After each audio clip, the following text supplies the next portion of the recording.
Cities में या urban area में around 15 to 20% children are suffering from myopia.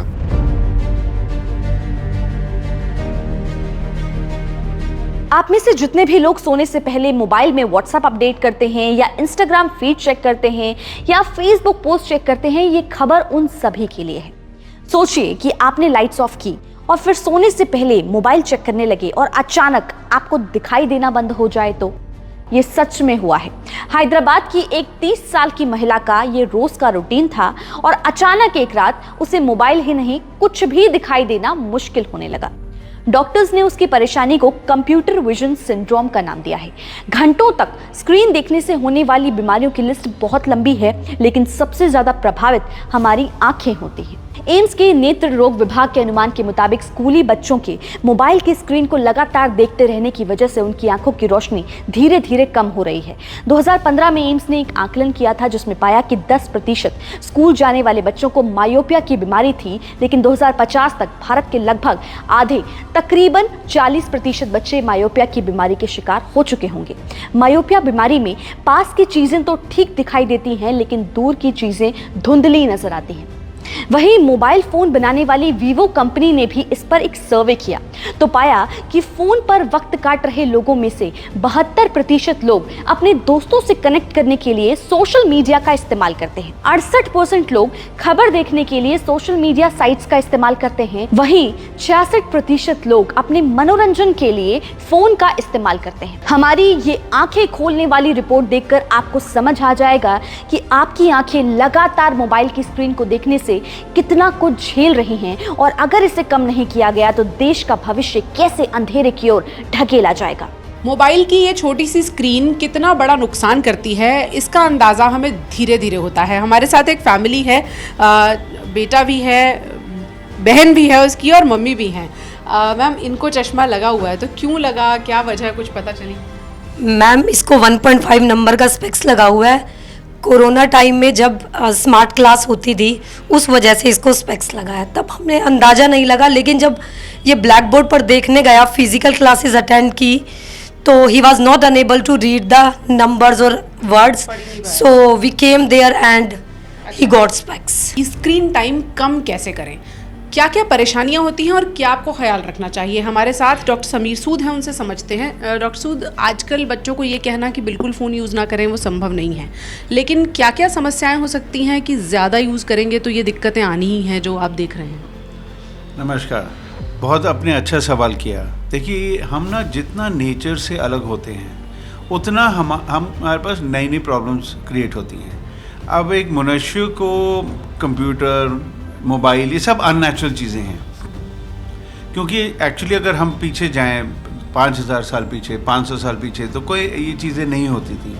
तो एक बहुत नेचुरल वे ऑफ लिविंग था जिसमें लोग बाहर खेलते थे, बाहर रहते थे, दूर का बहुत देखते थे, तो ये प्रॉब्लम बहुत कम होती थी।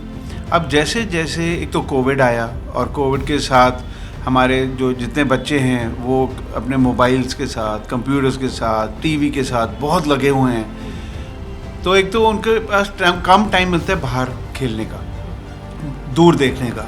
तो जब वो पास देखते हैं तो हमारे आँख के अंदर एक मसल होता है जिसको हम सिलरी मसल बोलते हैं, तो उसको बहुत कॉन्ट्रैक्ट करना पड़ता है फोकस करने के लिए।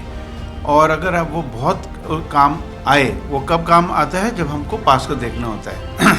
तो myopia which means minus number या रिफ्रैक्टिव एरर्स बहुत ज़्यादा बढ़ जाते हैं। और यही हमने देखा है कि इसकी जो मात्रा है रिफ्रैक्टिव एरर्स की बच्चों में बहुत ज़्यादा पाई गई है। आप अगर यही चीज़ 20-25 साल पहले देखें तो बहुत कम बच्चे चश्मे पहनते थे। मैं अगर अपने बचपन की बात करूं तो मेरे पूरे क्लास में हम 2 थे 100 में से। अब मेरे ख्याल है ये उल्टा हो रहा है, 100 में से शायद 8-10 हैं जो नहीं पहनते, बाकी सब पहनते हैं। तो आप इमेजिन करिए कि इन चीज़ों ने, इन अननेचुरल येट इम्पॉर्टेंट चीज़ों ने हमारी बॉडी पे कितना इफेक्ट किया है, आंखों पे तो बहुत ज़्यादा किया है।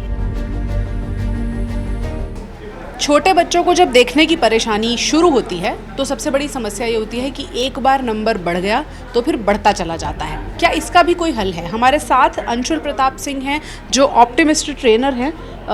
अंशुल जी, कोई ऐसी टेक्नोलॉजी है जो बच्चों को इसमें मदद कर सकती है कि उनकी जो विजन है वो उतनी तेज़ी से ना बढ़े? जी, अभी तक मार्केट में ऐसी बहुत सारी टेक्नोलॉजीज़ थी जो जिन पे हम काम कर रहे थे, जैसे एट्रोपिन ड्रॉप्स थी, कॉन्टैक्ट लेंसेज थे। वो थोड़ा पेरेंट्स के लिए टिपिकल हो जाता था अपने बच्चों के साथ काम करना उसका। लेकिन अभी जो एक लेटेस्ट टेक्नोलॉजी आई है वो है चश्मे के साथ उसको हम, जैसे नॉर्मल चश्मा जो हम यूज़ कर रहे थे उसमें ही हम मायोपिया कंट्रोल लेंसेज को यूज़ कराकर चश्मे के नंबर का जो प्रोग्रेशन है उसको स्लो कर सकते हैं।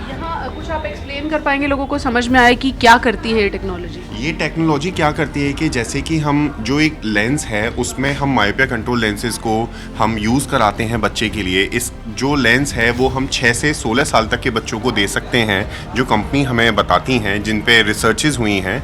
तो जिससे कि जो नंबर प्रोग्रेस कर रहा है उसका जो प्रोग्रेशन है वो स्लो हो जाता है, और जो चश्मे का नंबर बढ़ना चाहिए था 1 से 2-3 डायप्टर तक का, उसका जो प्रोग्रेशन है वो 67% तक स्लो हो जाता है, और उसका जो नंबर है वो धीरे धीरे बढ़ना स्टार्ट होता है। भारत में तकरीबन 1.25 करोड़ बच्चे ऐसे हैं जो आंखों की रोशनी जाने या उससे जुड़ी किसी न किसी परेशानी से जूझ रहे हैं। ये समस्या बीते सालों में तेजी से क्यों बढ़ी है, ये समझने के लिए हमारे साथ डॉक्टर JS तितियाल हैं जो नेत्र विज्ञान केंद्र एम्स के हेड हैं।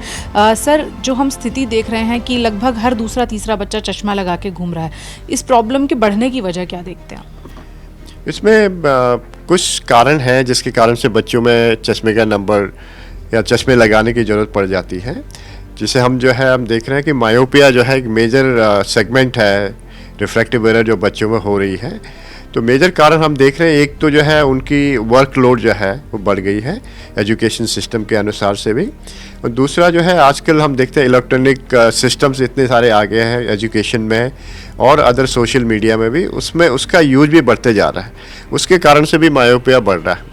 तो जहाँ तक लोड है बच्चों में नज़दीक के काम करने के लिए, बेसिकली रीडिंग बुक्स या फिर आप मोबाइल यूज़ कर रहे हो, उसके कारण से बढ़ रही है। और जो हमारे जो स्टडीज़ हैं उसके अनुसार से जो है सिटीज़ में या अर्बन एरिया में around 15 to 20% children are suffering from myopia, and which was less in rural area. जो गांव के एरिया थे उसमें ये चश्मे मायोपिया कम था, लेकिन पिछले 3-4 सालों से हम देख रहे हैं कि गांव के एरिया में भी जो है मायोपिया की स्थिति बढ़ते जा रही है। हो सकता है कि वहाँ पर भी इलेक्ट्रॉनिक मीडिया का पेनिट्रेशन हो गया है, तो लोगों को मोबाइल यूज़ करना कंपलसरी हो रहा है, उसके कारण से भी जो है मायोपिया बढ़ रहा है। तो इसी एस्टिमेट से हम देखेंगे तो आने वाले 20-25 साल में बाय 2045-50 ऑलमोस्ट 50% बच्चे जो हैं उनको चश्मा लगाना पड़ेगा या मायोपिया हो जाएगा। तो एक आज के डेट में हमें ऐसे कुछ स्टेप्स लेने पड़ेंगे जिससे कि मायोपिया प्रोग्रेशन या पेनिट्रेशन सोसाइटी में कम हो जाए।